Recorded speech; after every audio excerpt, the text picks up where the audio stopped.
Hare Krishna devotos, mis reverencias a todos. Jai Shila Prabhupada, bienvenido, bienvenidos. Aquí estamos nuevamente en este grupo de lectura del Gita Mahatmya. Hare Krishna, Gustavo, Rukmini, Hari Kirtan, ahí Georgina también se está sumando. Mis reverencias a todos. Estamos hoy en un nuevo encuentro. Hoy estamos a punto de encarar el capítulo número 4 del Gita Mahatmya, en esta edición que estamos trabajando nosotros, que tiene que ver con ISKCON Paraguay, una edición que se conoce como Cuentos de la India Antigua, pero que es el Gita Mahatmya narrado en prosa, en formato de prosa. Y estamos descubriendo la esencia, el néctar de cada uno de los capítulos del Bhagavad Gita. Como ya saben, este Gita Mahatmya es una glorificación que el señor Shiva le hace al Bhagavad Gita. ¿Sí? Él está como explicando a su esposa Parvati cuál es, digamos, la esencia de cada uno de los capítulos, a qué va cada uno de los capítulos. Está glorificando el Bhagavad Gita capítulo por capítulo, y eso es el Gita Mahatmya. De hecho, el nombre del texto literalmente significa la gran glorificación del Gita, o sea, la gran glorificación del Bhagavad Gita, Gita Mahatmya. Descubrimos en el primer capítulo, ¿se acuerdan? En aquel primer capítulo, el loro, habíamos descubierto que por recitar, oír o estudiar el primer capítulo del Bhagavad Gita, nos purificábamos por completo, nos liberábamos, llegábamos hasta Vaikunta, hasta el reino de Dios, y obteníamos servicio a Krishna. Esos son los beneficios, los resultados de recitar, escuchar y o estudiar el primer capítulo del Bhagavad Gita. El segundo capítulo, el tigre, descubríamos que el segundo capítulo nos lleva hasta los pies del loto de Krishna mismo, nos proporciona la misericordia de Dios, nos entrega conocimiento y devoción completos, y no íbamos a tener nunca más hambre ni sed por estudiar, leer y recitar el segundo capítulo del Bhagavad Gita. Además de todo eso, como si fuera poco, otorgaba la paz completa, el segundo capítulo del Bhagavad Gita. Y el tercer capítulo del Bhagavad Gita, que fue el que leímos la semana pasada, el fantasma, permitía la liberación de los antepasados, aquellos antepasados que estuvieran en cuerpos fantasmales. Bueno, el tercer capítulo del Bhagavad Gita los libera de esa condición. Libera también a cualquier alma del infierno, permite que las almas penando en el infierno logren la liberación. Nos lleva a nosotros de vuelta al reino de Dios, a Vaikunta, y otorga un cuerpo igual al de Krishna. En el mundo espiritual podríamos llegar a tener un cuerpo igual al cuerpo de Krishna gracias al tercer capítulo del Gita Mahatmya, o mejor dicho, del Bhagavad Gita. El Gita Mahatmya está aclarándonos que este es el beneficio del tercer capítulo del Bhagavad Gita. Así que bueno, eso fue lo que leímos hasta ahora, y me acuerdo en el primer encuentro, que fue la introducción, leíamos a Prabhupada mismo traduciendo el Gita Mahatmya, porque recuerden que en la introducción del Bhagavad Gita tal como es, de su divina gracia, hace Bhaktivedanta Swami Srila Prabhupada. En esa introducción, Prabhupada traduce y comenta los primeros 7 versos del Gita Mahatmya. ¿Sí? Ahora mismo, si van al Bhagavad Gita de Srila Prabhupada, van a poder leer 7 versos del Gita Mahatmya, traducidos y comentados por Srila Prabhupada, porque están en la introducción del Bhagavad Gita tal como es. Así que eso fue todo lo que vimos hasta el momento, y hoy nos toca el capítulo número 4, intitulado Las Niñas. ¿Sí? Vamos a ver de qué se trata este capítulo. ¿Estamos bien, Prabhu, hasta ahora? ¿Alguien quería decir algo? Perfecto, muy bien, estamos perfectos. Entonces, vamos a comenzar con nuestra lectura del día de hoy. Cuarto capítulo del Gita Mahatmya, intitulado Las Niñas, dice lo siguiente.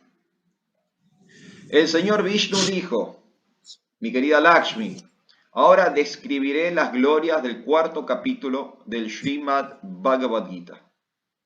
En las orillas del río Ganges existe una ciudad llamada Kasi, Benares, donde vivía en el templo de Vishwanath un gran sabio llamado Bharata. Diariamente, con la mayor devoción, él acostumbraba a recitar el cuarto capítulo del Srimad Bhagavad Gita. Antes, cuando Bharata viajaba en peregrinación, un día fue a la ciudad de Tapodan a tomar darshan de las deidades del Señor Krishna que se encuentran allí. Al dejar la ciudad, vio dos árboles de frutas Bael. Decidiendo descansar a la sombra de los árboles, se acostó, haciendo de la raíz de uno de ellos su almohada y de la otra raíz, en la otra raíz, descansó sus pies. Después de un tiempo, cuando Bharata partió de aquel lugar, aquellos dos árboles comenzaron a secarse.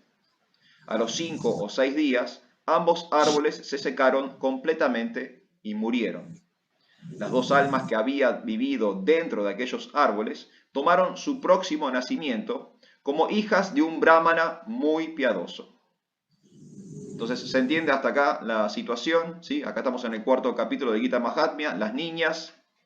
Ahora vamos a descubrir quiénes son las niñas. Pero comienza este cuarto capítulo contándonos la historia de un sabio llamado Bharata, un sabio muy devoto de Krishna, que todos los días recitaba el cuarto capítulo del Bhagavad Gita. Y acá nos está contando una historia de un peregrinaje que hizo Bharata a la ciudad de Benares, que ya se mencionó también la ciudad de Benares en un capítulo anterior, es una ciudad muy famosa en la India. Y en ese peregrinaje, este sabio Bharata decide descansar a la sombra de un árbol, y de dos árboles, mejor dicho, y apoya su cabeza en una raíz para hacer como las veces de almohada, y apoya sus pies sobre otra raíz, y ahí descansa, ahí se duerme. A los pocos días de que Bharata se va de la ciudad, esos árboles se secan y mueren por completo. Pero son entidades vivientes, ¿sí? Dentro de cada entidad viviente hay un alma. Eso es lo que hace que las cosas estén vivas, el alma. Los árboles también están vivos, por lo tanto los árboles tienen alma. Y las almas que había dentro de esos dos árboles ahora reencarnan como niñas, como hijas de un brahmana muy piadoso, ¿sí? Entonces, hasta ahí viene la historia. Tenemos a este sabio Bharata durmiendo a la sombra de dos árboles, y por su pureza, justo hoy ayer estuvimos terminando el tema de la santidad de Hare Krishna Mar del Plata. Por su santidad, en la proximidad con la santidad de Bharata, estos árboles se purifican. Cuando esos árboles se mueren, las almas, por la gracia de la santidad de Bharata, ahora en vez de ser árboles, nacen como dos niñas, como dos mujeres, hijas de un brahmana muy piadoso. Una vez, cuando aquellas niñas llegaron a la edad de 7 años, habían ido a peregrinar ellas también a Benares. Mientras andaban por la ciudad, acabaron viendo al gran sabio Bharata. Al ver a Bharata Maharaj, inmediatamente cayeron a sus pies y con dulces palabras dijeron: «Oh Maharaj Bharata, debido a tu misericordia, ambas fuimos liberadas de la forma de vida de árboles». Cuando Maharaj Bharata escuchó la declaración de ellas, quedó muy sorprendido. Entonces acá ya tenemos estas niñas, estos árboles reencarnados en niña, de grande, o de niñas, mejor dicho, 7, 6, 7 años. Ellas también van de peregrinaje, y de peregrinaje se encuentran con la persona que las liberó. Por alguna razón que ahora también vamos a descubrir, ellas recuerdan su vida anterior. Entonces cuando ven a su Salvador, van y se le postran a los pies, ¿sí? Le dan gracias al sabio Bharata porque las liberó. El sabio no entiende lo que está pasando, entonces ahora empieza a preguntarle quiénes son estas niñas y qué tiene que ver él con la liberación de esas almas. Maharaj Bharata escuchó la declaración de ellas y quedó muy sorprendido. Les preguntó: «Mis queridas hijas, ¿dónde y cuándo entré en contacto con ambas? ¿Cómo las liberé de sus formas de árbol? También cuénteme, por favor, cómo obtuvieron la forma de árbol, porque yo no sé nada sobre este tema». Seguidamente las dos niñas informaron primero la razón por la cual obtuvieron su forma de árbol. «Maharaj», dijeron, a orillas del río Godavari existe un lugar sagrado llamado Chinapap. En aquel lugar había un rishi de nombre Sachatapa. Él estaba realizando grandes austeridades muy difíciles. En épocas de calor, él acostumbraba a sentarse entre muchas hogueras, y en la estación de frío andaba de pie sobre el río helado. Al transcurrir el tiempo, él se tornó completamente puro y tenía completo control sobre sus sentidos y lentamente alcanzó los pies del loto de la suprema personalidad de Dios, Sri Krishna. Entonces acá, esta ya es la historia de las niñas. Las niñas ahora están contando al sabio la historia de cómo fue que terminaron siendo árboles. Y están presentando acá la figura de un yogi, este yogi llamado Sachatapa. Y claramente es de una era anterior, porque estamos viendo que este yogi se libera, este yogi alcanza la suprema personalidad de Dios haciendo ashtanga, haciendo las prácticas del yoga físico. Estos de eras anteriores, ¿no? Satya Yuga, otros momentos históricos, las personas vivían cientos de miles de años y podían alcanzar la liberación a través de estos ejercicios. Los vemos en otros pasatiempos, por ejemplo en el Srimad Bhagavatam, Hiranyakashipu obtuvo todos sus poderes místicos haciendo Ashtanga Yoga. Era muy común en eras anteriores. Se tornó completamente puro y tenía completo control sobre sus sentidos y lentamente alcanzó los pies del loto de la suprema personalidad de Dios, Sri Krishna. El señor Brahma comenzó a visitarlo diariamente para tomar darshan de Sachatapa y preguntarle al sabio cuestiones sobre el servicio devocional al señor Krishna. El señor Indra, entre tanto, estaba quedando preocupado viendo la posición elevada de Sachatapa, pensando que algún día él pudiera usurpar su propia posición como rey del cielo. Esto también, bueno, vale la aclaración acá. Claramente es una era anterior porque los semidioses están interactuando con la humanidad, ¿sí? Que también es común, vemos en las escrituras, no solamente las escrituras del Bhakti, sino escrituras de otras tradiciones, como en la antigüedad los seres celestiales estaban más en contacto con las personas, ¿no? Por ejemplo, tenemos en el Antiguo Testamento mucha aparición de ángeles, ¿no? Y muchos seres humanos interactuando con los ángeles. Bueno, en la cultura védica tenemos muchas historias de los devas, de los semidioses, que son los seres celestiales, de acuerdo con la cosmología védica, y como en eras anteriores ellos tenían relacionamientos con los hombres, con los humanos, ¿sí? Bajaban a la tierra, charlaban con los reyes, charlaban con los sabios, daban bendiciones. De hecho, por ejemplo, Arjuna, para la batalla de Kurukshetra, le va a pedir armas al señor Shiva, ¿no? Y el señor Shiva le entrega a Arjuna una serie de armas celestiales con las cuales los Pándavas después luchan en la batalla de Kurukshetra. O sea que había digamos, una comunión entre los humanos y los devas, estos seres celestiales angelicales. Esto es lo que está sucediendo ahora con el sabio. Y algo interesante, que es lo que menciona el señor Indra, el señor Brahma va a visitarlo a Sachatapa porque él reconoce en ese yogi un ser muy elevado, entonces va a visitarlo para charlar con él, para beneficiarse de su asociación. Pero fíjense que Indra tiene otra mentalidad. Indra está viendo en el sabio un competidor. Y esto es interesante de aclarar porque los semidioses, como como Prabhupada explica en alguno de sus significados, son funcionarios del universo, son agentes cósmicos. Ellos tienen esa posición, pero no es eterna esa posición. Nosotros, los seres humanos, podemos potencialmente ascender a la posición de un semidios. O sea, nosotros podemos, hablando en criollo, serrucharle el piso a los semidioses y ocupar su trabajo, ocupar su puesto de trabajo, ¿se entiende? Entonces el señor Brahma tiene una mentalidad de asociarse con Sachatapa para beneficiarse de la sabiduría de ese yogi. Pero Indra lo está viendo desde otro lugar. Indra está viendo, este tipo me puede correr, me puede mover el piso. Si él sigue avanzando en sus austeridades, él se puede transformar en Indra. Indra es una posición, ¿se entiende? El rey del cielo, el dios del agua, el dios del sol, son cargos jerárquicos en el universo. Los devas son entidades que están ocupándose del funcionamiento del universo, de la misma forma que hay operarios en fábricas que se ocupan del funcionamiento de distintos dispositivos dentro de la fábrica. ¿Se entiende? Pero el día de mañana pueden ser despedidos o renuncian o se jubilan y son reemplazados por otro operario. La fábrica sigue andando. Similarmente los semidioses, ellos tienen, esa es su realidad, o sea, tienen una posición muy elevada, pero los seres humanos a través del sacrificio, del yagya, a través del tapa, de la austeridad, pueden alcanzar esa posición celestial. Entonces acá el señor Indra está preocupado por el avance del sabio Satchatapa. En aquel momento, el señor Indra nos llamó a nosotras dos, que durante aquel nacimiento éramos apsaras en el reino celestial. Y el señor Indra nos instruyó: vayan y provoquen la caída de Satchatapa antes de que él intente robarme mi posición.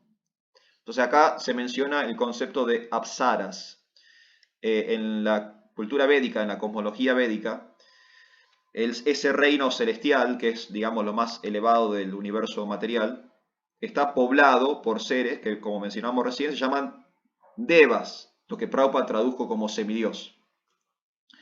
No todos los semidioses son iguales, hay una jerarquía de semidioses, de la misma forma que hay jerarquía de ángeles, ¿no?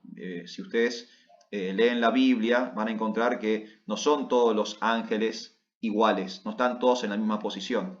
Están los ángeles, los arcángeles, los querubines, los serafines, ¿se entiende? Ahí se llaman huestes, son jerarquías de distintos seres celestiales. Hay algunos que están más cerca de Dios, otros que están más lejos de Dios. De hecho, los ángeles, que son los que interactúan con los seres humanos, son los que están más lejos de Dios. ¿Se entiende? Por eso tienen forma humana. Para que ellos puedan interactuar con nosotros, ellos adoptan una forma que nosotros podemos decodificar, que nosotros podemos entender y con la cual podemos relacionarnos. Los ángeles y los arcángeles son los más lejos del trono de Dios. Si ustedes después leen, yo les recomiendo leer la descripción de los ángeles en la Biblia porque les vuela la peluca. La forma en que la Biblia describe a los que están más cerca de Dios es totalmente lisérgico. Tienen formas que nosotros como seres humanos no podríamos decodificar, no podríamos entender. Algo similar le pasa a Arjuna en el capítulo 11 del Bhagavad Gita. Cuando él ve el Virat Rupa, cuando él ve la forma universal, su mente no se lo permite comprender, ¿no? Él no comprende lo que está viendo. Es tanta la incomprensión de lo que está viendo que él se atemoriza, ¿no? En el Bhagavad Gita se aclara que a Arjuna le da miedo la forma universal. O sea, a él no le gusta ver a Dios de esa forma. Su mente no se lo permite procesar. Eso porque cuanto más elevada la forma, cuanto más sofisticada y compleja la forma, es más complicado para nosotros, los humanos, con un entendimiento limitado, poder entenderlo, comprenderlo. ¿Sí? ¿Se entiende eso? Entonces hay niveles de semidioses, no son todos iguales. Estos que mencioné recién, Indra, Brahma, el señor Shiva, el que está hablando el Gita Mahatmya, ellos son, digamos, como gerentes, están en posiciones altas. Pero hay semidioses por debajo de ellos que los sirven a ellos, como si fueran sus criados o sus mucamos, ¿sí? Están los Vasus, por ejemplo. ¿No? Vieron que uno de los nombres de Krishna es Vasudeva. Vasudeva, Krishna es el señor, el dios de los Vasus, es el amo de los Vasus. Los Vasus son como semidioses menores que se ocupan de tareas como cotidianas, domésticas, ¿sí? Son como los que asisten a los semidioses. Y entre otros, bueno, los Gandharvas, están los Gandharvas, que son como los músicos, son los semidioses como artistas, están en el mundo, celestial para entretener a los semidioses, ¿no? Son los actores, los poetas, los músicos del mundo celestial, los Gandharvas. Narada Muni, por ejemplo, había sido un Gandharva en una vida anterior. Antes de ser Narada Muni había sido un Gandharva. Y ahora estamos descubriendo que estas dos nenas, que fueron árbol, antes de ser árbol, fueron apsaras. Y apsaras son como las cortesanas o las damas de compañía en el mundo celestial, ¿sí? En esta parte de los semidioses. Y acá el señor Indra está ordenándole a estas dos apsaras que bajen a la tierra y provoquen la caída de Saptatapa. ¿Cómo provocar la caída del yogi? Bueno, haciéndolo lujurioso de alguna forma. Quieren como provocarlo sexualmente para que él abandone sus austeridades y así el señor Indra se asegura que Sachatapa no siga avanzando en su vida espiritual. ¿Se entendió esto? Hice la aclaración para que entiendan lo que es una apsara. Una apsara es una semidiosa, es una fémina del mundo celestial. Después de recibir las instrucciones del señor Indra, dejamos su presencia y fuimos al río Godavari, donde Sachatapa estaba realizando sus austeridades. En aquel lugar ambos comenzamos a danzar y cantar provocativamente cerca de Sachatapa, con la intención de llevar al sabio a ocuparse en relacionamientos sexuales con nosotras. ¿Ves? Siempre pasa lo mismo. La forma de que el yogi cae es porque el yogi deja de controlar sus sentidos, ¿no? Entonces es un engaño que está intentando el señor Indra para que el yogi caiga de su posición. Mientras danzábamos, nuestros mantos se resbalaron y nuestros senos quedaron visibles. En aquel momento, tomando agua entre sus manos, el sabio nos maldijo con las siguientes palabras: que ambas se vuelvan árboles a orillas del río Ganges. Al oír su maldición, ambas caímos a sus pies implorando su perdón. Mi querido sabio, perdónanos, pues solo somos sirvientas del señor Indra. Viendo nuestra actitud sumisa, aquel sabio nos informó que permaneceríamos como árboles hasta que Maharaj Bharata entrase en contacto con nosotras. Y él también nos bendijo, de modo que conseguiríamos recordar nuestro nacimiento anterior. Entonces ahí se develó el misterio, ahí sabemos por qué ellas recuerdan ser árboles, ¿sí? Es la bendición de este yogi. Mi querido Maharaj Bharata, en la época en que usted visitó Tapodan, descansó bajo de nosotras cuando estábamos en forma de árbol, y estabas tú recitando el 4º capítulo del Srimad Bhagavad Gita. Por oír este capítulo, no solo quedamos libres de aquella forma de vida de árbol, sino que además obtuvimos el nacimiento en una familia de devotos. También perdimos todo deseo de disfrutar de este mundo material. El señor Vishnu dijo: mi querida Lakshmi, cuando aquellas dos muchachas contaron su historia delante de Bharata Maharaj, él quedó muy contento y partió hacia su ashram. Aquellas dos muchachas durante toda su vida recitaron cuidadosamente el 4º capítulo del Srimad Bhagavad Gita diariamente y ellas alcanzaron devoción a mis pies de loto. El capítulo número 4 del Bhagavad Gita proporciona devoción a los pies del loto de Sri Vishnu, hace que se nazca en una familia de devotos y hace perder todo deseo de disfrutar del mundo material. Entonces ahí tenemos las glorias del 4º capítulo del Bhagavad Gita, en esta historia de las niñas. Y ahora sabemos qué otorga el 4º capítulo del Bhagavad Gita. Otorga devoción a los pies del loto del señor Vishnu. Hace que podamos nacer en familia de devotos y nos hace perder todo deseo de disfrute material. El Bhagavad Gita en el 4º capítulo es el conocimiento trascendental. Es un capítulo muy interesante del Bhagavad Gita. En lo personal, uno de mis 2 capítulos favoritos. Y es el capítulo que quiebra el tema del karma al comienzo del Bhagavad Gita. Ustedes saben que la primera sección, los primeros 6 capítulos, trabajan fuertemente el tema de la acción, ¿no? La acción, el karma.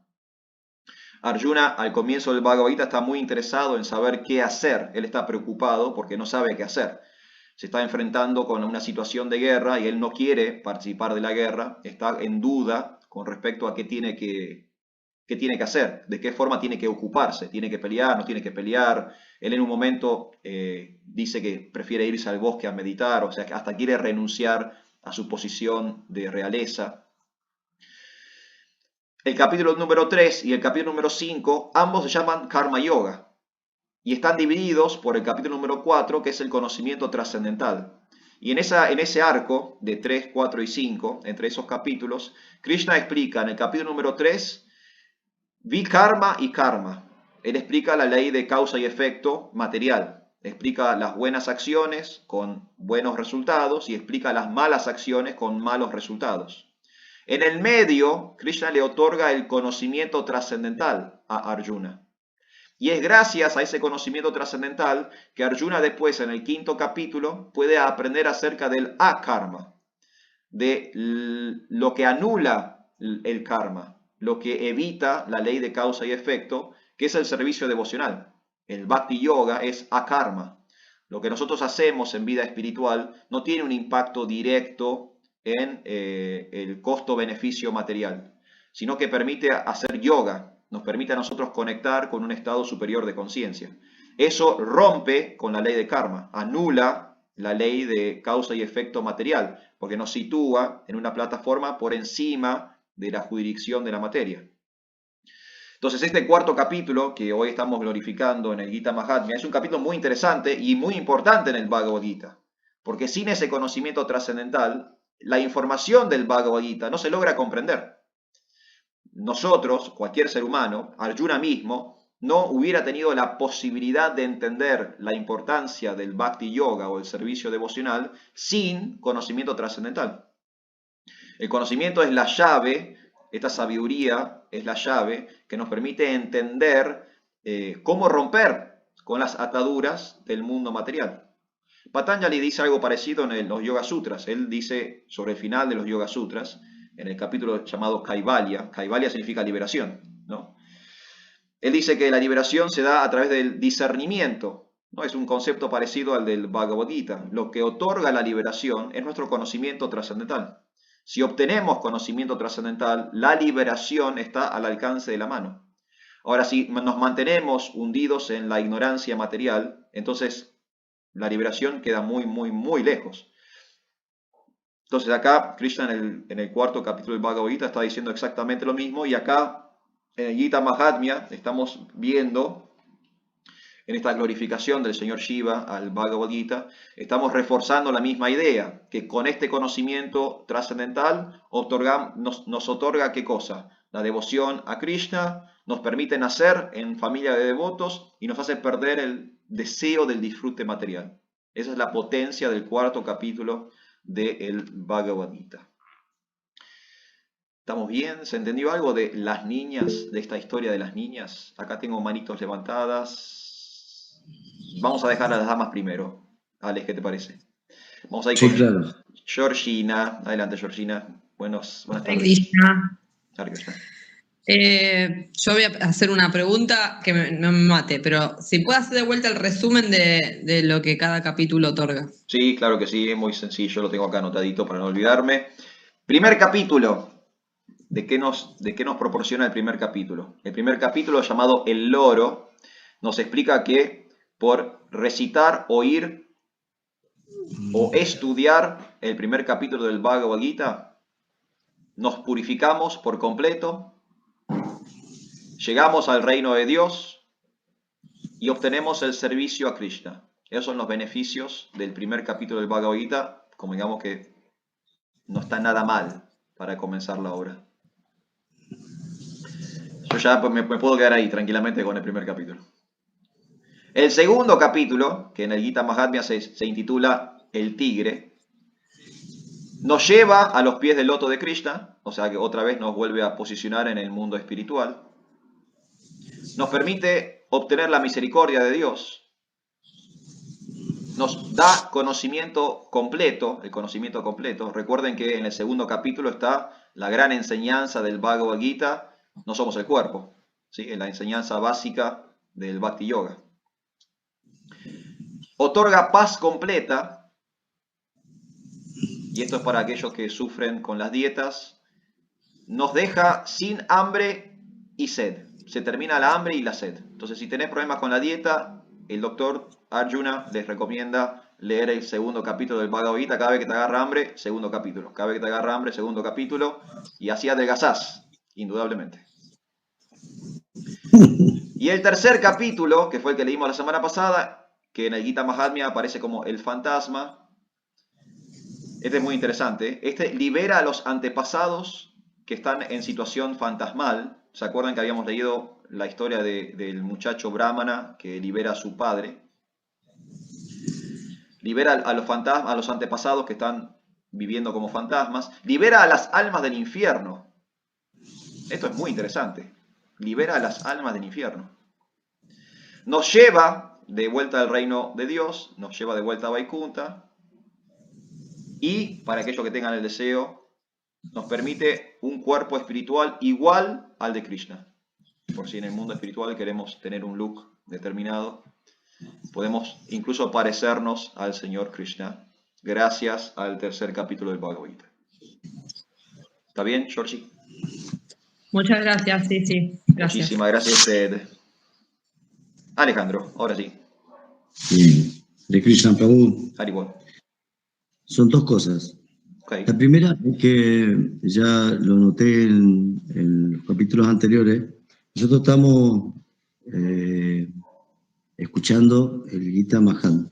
Sí. El señor Shiva le cuenta a Parvati, a la esposa. Parvati. Bien. Cuando usted, en el capítulo anterior también, cuando termina de dar el pasatiempo, nombra a Vishnu y le dijo a Lakshmi. Entonces ahí un poco me perdí si estamos hablando de Shiva o de Vishnu. Muy buena pregunta. Voy a responder esa primero antes que hagas la segunda. Bien. El Gita Mahatmya, al igual que casi todos los textos védicos, tiene una narrativa compleja, ¿sí? Los Vedas, por alguna razón, no están escritos de una forma ni lineal, ni hay un solo orador. Por lo general son múltiples oradores. Y como en el caso del Srimad Bhagavatam, la línea de tiempo se va al recontracuerno. No sé si leyeron el Bhagavatam alguna vez. Está todo mezclado. Las historias están todas mezcladas y los oradores están todos mezclados. El Gita Mahatmya tiene un formato parecido al del propio Bhagavad Gita. El Bhagavad Gita es el relato de un relato. ¿Se entiende? Es Sanjaya y Dhritarashtra hablando de lo que dijeron Krishna y Arjuna. Bueno, acá está pasando lo mismo. Acá está el señor Shiva diciéndole a su esposa Parvati lo que Vishnu le dijo a su esposa Lakshmi acerca del Bhagavad Gita. O sea, es la narración de una narración. Es la historia de una historia. Es como si fueran cajas chinas. ¿Se entiende? Entonces, por eso a veces aparece Shiva en primera persona y a veces Shiva habla en tercera persona. Está hablando del señor Vishnu. En el Bhagavad Gita pasa lo mismo. Vieron que a veces Krishna dice, no es que Krishna dice, vieron que a veces en el Bhagavad Gita a veces se habla de a mí, como que Krishna está hablando en primera persona, y en otros momentos del Bhagavad Gita se refieren a Dios o a Bhagavan como si fuera una tercera persona. Es porque los narradores están como entrando y saliendo del diálogo. A veces es Sanjaya, entonces Sanjaya está hablando en tercera persona, porque Sanjaya habla de Dios como una tercera persona, y a veces es Krishna mismo hablando de él en primera persona. Entonces se va mezclando eso. El Gita Mahatmya es lo mismo, es el cuento de un cuento, es la historia de una historia. Clarísimo, Prabhu. La segunda. Bien. La segunda es algo anecdótico, así que era la primera vez que escucho que el señor Shiva le entrega armas a Arjuna. Ah, sí, esto está en el... No sé si se menciona en el Bhagavatam. A ver, Harikirtan, ayúdame. Estoy seguro que aparece en el Mahabharat. Pero bueno, acá veo que mi hermano espiritual está sintiendo. Sí, estoy seguro de que sí, porque yo no leí el Mahabharata y eso lo escuché más de una vez. Lo leí.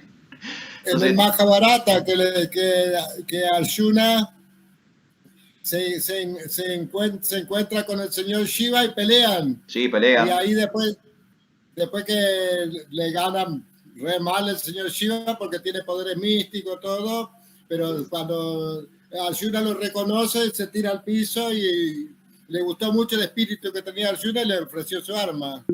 Exacto, exacto.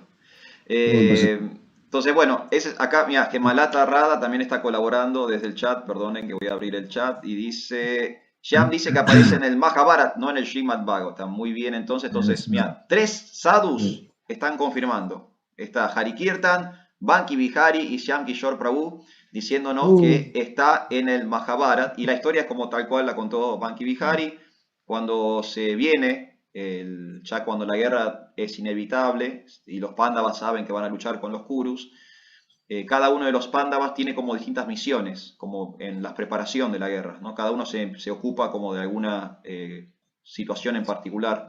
Y una de las cosas que le toca hacer a Arjuna es conseguir las armas con las cuales van a pelear en Kurukshetra. Y él hace una peregrinación al Himalaya, hace unas austeridades, va hasta el monte Kailash, ¿no? Es el lugar donde vive el señor Shiva. Y el señor Shiva se le aparece y él le pide las armas, el señor Shiva no se las da, no se las quiere dar, empiezan a discutir, pelean, como explicó Banki Bihari, físicamente, Arjuna y el señor Shiva pelean. El señor Shiva obviamente le gana a Arjuna, pero reconoce en Arjuna qué espíritu que tiene este tipo, ¿no? Él realmente tiene ganas de que le dé las armas. Entonces, en reconocimiento, le da armas celestiales que después Arjuna se lleva de vuelta y las reparte entre sus hermanos, los Pándavas. Entonces ellos en el campo de batalla luchan con armas otorgadas por los semidioses. Se me ocurre pensar que además de narrar, el señor Shiva fue protagonista de alguna manera Y de alguna manera sí, del Bhagavad Gita. De alguna manera estuvo presente. Y que está metido en todos lados, señor Shiva, ¿sabes? Y es una gran personalidad, Gracias, Prabhu. Muchas gracias, Sadhu, muchísimas gracias. Acá tengo a Hari Kirtan con más información, cable de último momento. A ver, Hari Kirtan. Srimad Bhagavatam 3.1.38. Significado de Srila Prabhupada. Shiva puso a prueba la fuerza de Arjuna al buscar pelea por un jabalí cazado. Se enfrentó a Arjuna con el falso atuendo de un cazador y Arjuna lo cubrió de flechas hasta que Shiva se sintió satisfecho con su pelea. Shiva ofreció a Arjuna el arma Pashupati y lo bendijo. Aquí Vidura pregunta por el bienestar del gran guerrero. O sea que está en el Bhagavatam en un comentario, claro. Por lo menos en uno, pero debe estar en varios. Este es el comentario del 3.1.38. Muchas gracias, Sadhu. Así, con precisión, con autoridad yástrica, para que no digan que somos desviados. Muchísimas gracias. Muchísimas gracias. Ati Sundari, ¿usted quería decir algo o Banki Bihari quiere decir algo? Ati Sundari. Quería compartir algún verso del capítulo 4 de la Bhagavad Gita. Bueno. Estableciendo la semejanza con respecto al conocimiento trascendental, y también quería reflexionar sobre la semejanza que hay de dos árboles, los árboles Arjuna en el pasatiempo del capítulo del canto 10, y cómo estos árboles son liberados, que habían sido dos caídos. También eran semidioses maldecidos. Exactamente, maldecidos por Narada Muni, porque no habían respetado la santidad, digamos. Claro. Entonces, la idea de la ascensión, cuando un santo maldice y también cuando un santo bendice. Claro. En este caso, el pasaje de ambos en ambos pasatiempos, dos árboles que pueden transformarse y pueden nacer, volver en un tiempo como seres, ascender álmicamente, digamos. Sí, sí, sí. O sea, de ser árboles a ser seres humanos. Sí, evolucionar. Y en el texto 23 del capítulo 4, dice: el trabajo de un hombre que está desapegado de las modalidades de la naturaleza material y que tiene plenamente en su posición el conocimiento trascendental, se funde enteramente en la trascendencia. Y me parecía que ese y y el verso número obviamente del capítulo 4, el número 35, dice, habiendo obtenido verdaderamente conocimiento proveniente de un alma autorrealizada, nunca volverás a ser víctima de semejante ilusión, pues por medio de ese conocimiento verás que todos los seres vivientes no son más que parte del Supremo, o en otras palabras, que son míos.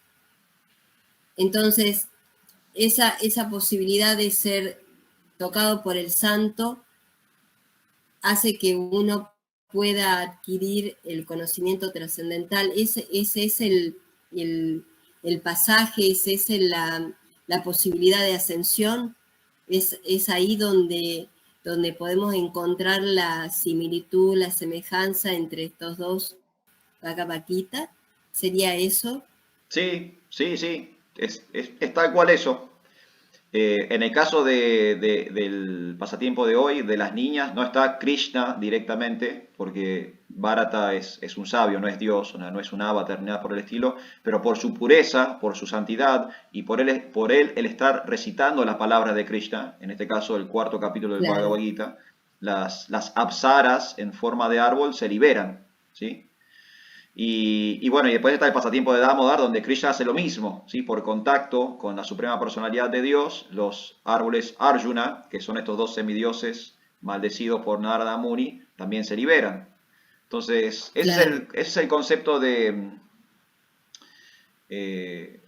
Pavitram, que aparece en el Bhagavad Gita. Krishna dice en el Bhagavad Gita que él es Pavitram, él es el puro supremo, es la pureza suprema. Y nosotros entendemos que en contacto con lo puro supremo nos purificamos supremamente, ¿no? Esa es la alquimia del Bhakti Yoga. Ayer justo tuvimos nuestro cierre del mes de estudio y estuvimos charlando el tema de la santidad y hablábamos del arco redentor, ¿no? Como los pecadores se transforman en santos, pero no es mágico que se transforman en santos, se transforman en santos a través de un proceso purificatorio. En el caso nuestro, el proceso purificatorio se llama Bhakti Yoga. En el caso de otros puede ser cristianismo, islam, judaísmo. Hay sistemas de alquimia que permiten que la entidad viviente degradada se transforme en una entidad viviente ascendida, ¿sí? Esa es la transformación que uno tiene en contacto con la pureza, con Pavitram, con la santidad. Entonces, muchas gracias a Tisundari porque es tal cual como usted dice. Y además la idea, tanto en todos los pasatiempos, aparece que uno de los personajes está leyendo, está repitiendo, mejor dicho, el Bhagavad Gita. Exacto. Y Bhagavad Gita es Krishna. Exacto. Es Krishna mismo. Entonces, como esa es el poder de la palabra del Shastra, que es puro en sí mismo, porque es Krishna, no hay diferencia entre el Bhagavad Gita y Krishna. No hay diferencia, no hay ninguna diferencia entre Krishna y las escrituras, exactamente. Exactamente. Mira, a ti Sundari, te quiero agradecer que traigas este tema a colación, porque tenemos unos minutitos, me gustaría volver sobre algo que hablamos, creo que en el primer encuentro, el tema de las escrituras. Creo que fue Sergio, mira Sergio, te estoy apuntando con mi dedo acusador. Que Sergio consultó si estos pasatiempos eran reales o no. Porque uno los lee, son un poco, digamos, hay que poner muchas ganas, ¿no? Porque estamos hablando de fantasmas, estamos hablando de animales que hablan, son cosas que nosotros en nuestro cotidiano no tenemos ese tipo de experiencias. O no sé, por lo menos hablo por mí. Yo nunca me habló ningún animal, nunca me crucé con ningún fantasma. Entonces, a mí, digamos, en mi microcosmos, no son cosas que de repente sean habituales para mí. Pero las leo en las escrituras y entiendo, como dice Ati Sundari, que esto es la palabra revelada de Dios. O sea que acá tiene que haber algún tipo de verdad, tiene que ser cierto esto que estoy leyendo, pero lo estoy leyendo a través de un medio que a mí me genera, por lo menos, preguntas, ¿no? ¿Dónde estarán los animales que hablan? ¿Cómo es que los fantasmas tienen tanta buena comunicación con los seres humanos? Sergio, ya que te mencioné, te doy la palabra antes de continuar. Sí, no. Usted dice que en su microcosmos no tiene contacto. Usted durante 15 años se dedicó a la música, si no Sí, señor. recuerdo. Mi pasado Bueno, rockero. bien, ese es un contacto absoluto. Con los animales que hablan. No, usted ha bajado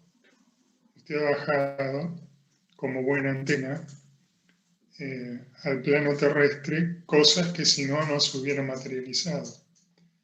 Tal cual. Así que El artista cuando crea, ¿de dónde saca lo que crea, no? absolutamente, ¿no? Siempre recuerdo esa iconografía de la dama envuelta en gasas etérea y flotando, La musa. hablándole al oído del escriba, ¿no? Que está ahí con su libraco y su pluma y tintero, prestándole atención mientras va escribiendo, ¿no? Es una imagen muy bonita y muy representativa, así que sí que lo ha tenido Arjuna, no se olvide de eso, nada más. Muchas gracias, Sergio, muchas gracias. Y en relación a esto, que si no me equivoco fuiste vos, Sergio, el que preguntaba, ¿no? ¿Esto es una leyenda? ¿Son fábulas? ¿Esto es la palabra de Dios? ¿Hay que entenderlo literalmente? ¿Hay que entenderlo alegóricamente? ¿Es un mito? ¿Qué es esto? ¿Qué es lo que estamos leyendo? ¿No? Porque estamos leyendo de un tigre que habla, estamos leyendo de un árbol que recuerda su vida previa, estamos leyendo de fantasmas, pero al mismo tiempo estamos leyendo acerca de Krishna, estamos hablando de teología. Entonces, ¿qué es esto? ¿De dónde estamos situados? Y justo Sí, hace... en realidad, Perdón, Sergio, perdón. sí, no, en realidad mi pregunta era si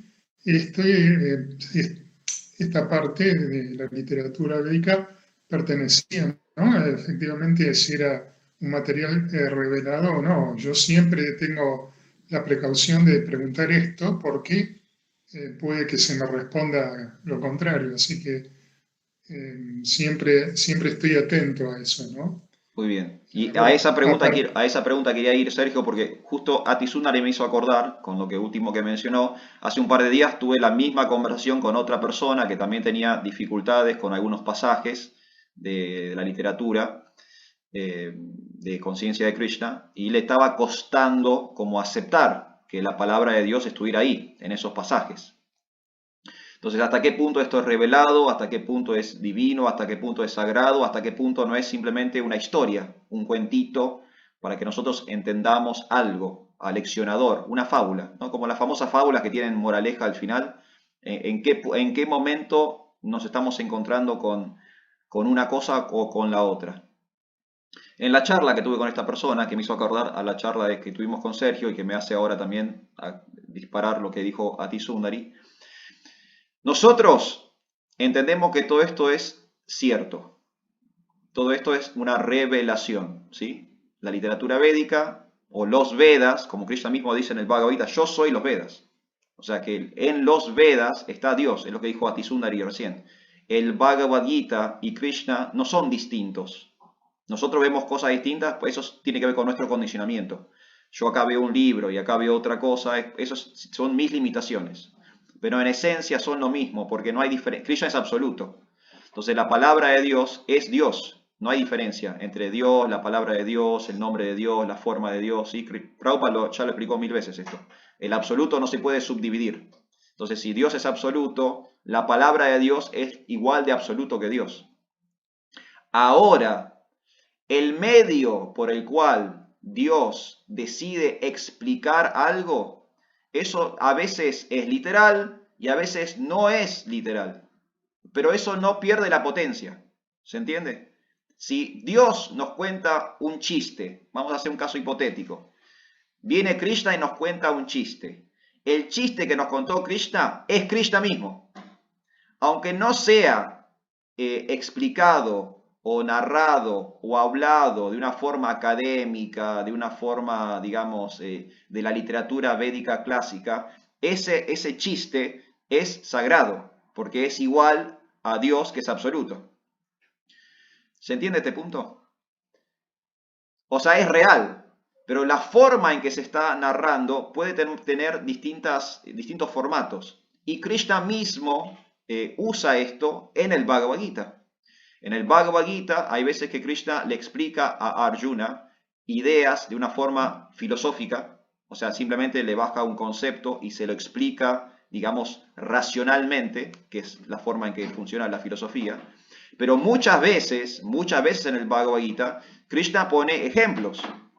Y los ejemplos no son literales, son ejemplos, son ejemplificadores de una situación absoluta. Cuando Krishna dice en el Bhagavad Gita que el mundo material es un árbol, patas para arriba, eso no es real. O sea, es real, pero no es literal. ¿Se entiende? Nosotros tenemos experiencia de que el mundo material no es un árbol que está las raíces para arriba y las ramas para abajo. ¿O estoy loco? ¿Alguien vio una foto del planeta Tierra con forma de árbol, patas para arriba? No hay. Entonces, el mundo no es literalmente un árbol que está patas para arriba. Ese es el ejemplo que Krishna le está dando a Arjuna para así reforzar algo que es real, que es el mundo material, es el reflejo o la sombra del mundo espiritual. ¿Sí? Es un ejemplo. Otro caso está en el Srimad Bhagavatam, no me acuerdo, acá, los sadhus, los pandits que tengo acá en el encuentro del día de hoy. Ustedes corríjanme, ustedes sabrán dónde está. El pasatiempo del rey Puranjana. No sé si está en el cuarto, en el quinto. Yo soy muy malo para la memoria. Puranjana. Cuando Narada Muni cuenta el pasatiempo del rey Puranjana, el mismo Narada Muni aclara al comienzo de la narración que es una alegoría. Es un ejemplo. O sea, él cuenta todo un pasatiempo que, entre comillas, no es real. Porque nunca hubo un rey Puranjana. Es un personaje que Narada Muni está creando para explicar un concepto filosófico. Muchas gracias, Hari Kirtan. Cuarto del Srimad Bhagavatam. Muchísimas gracias. Entonces, ¿se entiende esto? Hay una diferencia entre real, sagrado, absoluto y literal. Porque lo sagrado también puede ser metafórico y no deja de ser sagrado. ¿Se entiende ese concepto? Lo absoluto se puede revelar incluso de una forma alegórica. No deja de ser absoluto. Doy otro ejemplo fuera de la literatura védica. Cuando Moisés lo ve a Jehová en la forma de un arbusto en llamas, Jehová no tiene forma de arbusto en llamas. Jehová está tomando la forma de un arbusto en llamas para interactuar con Moisés. ¿Se entiende? Dios no tiene forma de arbusto en llamas. No es que Dios es un arbusto en llamas. Dios está tomando esa forma de arbusto en llamas para interactuar con el estado de conciencia de Moisés. Moisés va a entender un arbusto en llamas. Entonces, Jehová toma la forma de un arbusto en llamas y habla con Moisés. Ese arbusto en llamas es Dios, porque Dios es absoluto. Pero no podemos decir que Dios solo es un arbusto en llamas. Entonces hay una diferencia entre lo literal y lo sagrado. Lo sagrado puede ser tanto literal como metafórico. Y acá termino. Juro por Dios que hoy termino, o termino por mis propios medios, o me saca Google, pero de una forma u otra voy a terminar hoy. Y esto plantea otro tema que tiene que ver con la forma en que nosotros entendemos las escrituras. Porque ha habido muchos problemas históricos con solo entender literalmente la escritura. Y no solo en nuestra tradición, no solamente en la tradición del Bhakti, sino también en otras tradiciones. ¿Sí? En el cristianismo ha habido grandes problemas por esto. Ese concepto se llama sola escritura, sola escritura. Solo existe lo que está en la Biblia.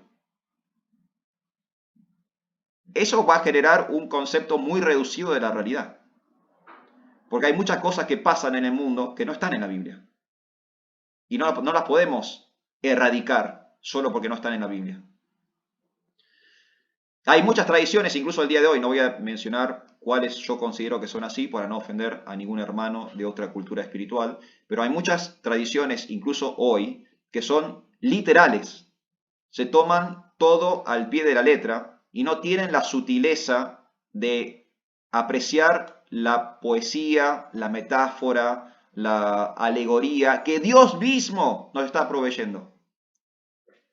No porque sea alegórico o metafórico es menos sagrado. Si esa alegoría o esa metáfora la está planteando Dios mismo, ¿cómo puede ser menos sagrado? Es una mentalidad muy infantil. O sea, papá es bueno cuando me dice que sí, papá es malo cuando me dice que no. ¿Cómo es? Dios es sagrado cuando habla en serio y Dios no es sagrado cuando me da un ejemplo. Entonces, para volver, perdón, me fui por las ramas, pero para volver, esto es real. Es real en el sentido de que es revelado por Dios. Ahora, el formato en que Dios está revelando la realidad puede ser alegórico, puede ser una historia, puede ser un cuento, puede ser una metáfora. Eso no le quita la sacralidad. ¿Se entiende? Pero sí nos permite a nosotros entender. Nosotros somos el problema, no Dios. Lo que no entendemos somos nosotros. O sea, Dios entiende todo perfecto. Y Él está buscando formas de poder comunicarse con nosotros. Eso es básicamente la realidad. ¿Está bien? ¿Se entendió esto último? Ati Sundari, y nos vamos con usted, Ati Sundari, porque ya se nos termina esto.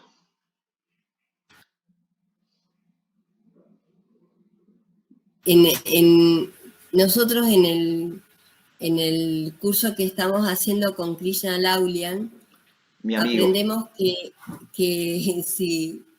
en la Bhagavad Gita y en los textos sagrados los versos son bifrontes. Sí. O sea que tienen más de una significación. Múltiples interpretaciones. Poesía, y además, como son escrituras sagradas, la sagralidad tiene que ver también con un estado de conciencia de quien lo recibe.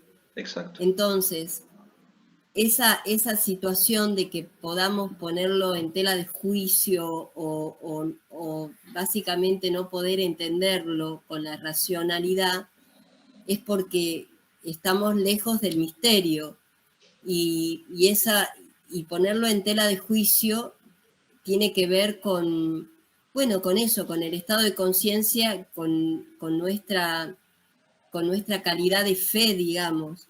Entonces es como una vez que lo vamos leyendo una y otra vez y transitamos por esa palabra, y esa palabra se empieza a revelar en cada uno, a cada uno a su manera. Entonces yo siento que la palabra tiene que ser escrita de esa forma porque llega a su debido tiempo a cada uno. No es una orden, no es algo estable para todos a la vez, sino que es un proceso en el que cada uno puede hacer su camino como adquiriendo el libre albedrío. Entonces, cuando llega el momento, esa escritura se abre para cada ser, pero por eso necesita ser escrita de esa manera, porque si no sería como un discurso común, la de los políticos, estos políticos que existen, una palabra dicha sin contenido.